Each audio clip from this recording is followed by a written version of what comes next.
ಅಲ್ಲ ದಲಿತ ನಾಯಕ ಅಂತ ಹೇಳಿಕಲ್ಲ, ಅವರು ಒಬ್ಬರು ಸೀನಿಯರು, ಎಕ್ಸ್ಪೀರಿಯನ್ಸು. ಆಧಾರ ಮೇಲೆ ನೋಡ್ತಿದ್ದು ದಲಿತರು ಮುಂದುವರೆದು ಹಿಂದುಳಿದ ಒ ಬಿ ಸಿ ಅಂತ ನೋಡಲಿಕ್ಕಾಗಲ್ಲ. ಅವ್ರ ಅನುಭವ ಆಧಾರದ ಮೇಲೆ ಹೇಳಿದ್ದಾರೆ. ಸೊ ಇಂದು ಕೂಡ ಅವರು ವಿರೋಧ ಪಕ್ಷ ನಾಯಕರು ಕೂಡ ಆಗಿದ್ದರು.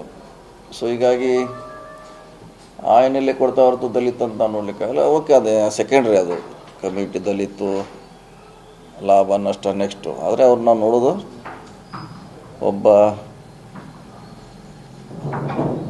ಒಳ್ಳೆಯ ರಾಜಕಾರಣಿ, ಒಳ್ಳೆಯ ಸಂಸದೀಯ ಪಟು, ಅದೆಲ್ಲ ಅವ್ರಿಗೆ ಬಿರುದು ಇದೆ.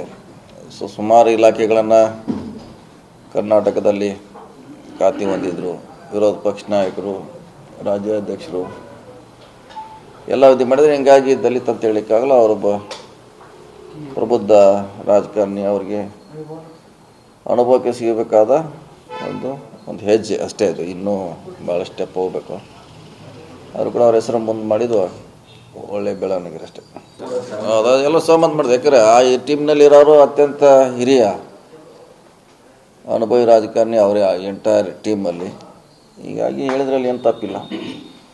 ನಾವು ನಮ್ಮ ಮೆರಿಟ್ ಆಧಾರ ಮೇಲೆ ನೋಡ್ತೀವಿ ಹೊರತಾಗಿ ಜಾತಿ ಆಧಾರ ಮೇಲೆ ನೋಡಲಿಕ್ಕಾಗಲ್ಲ.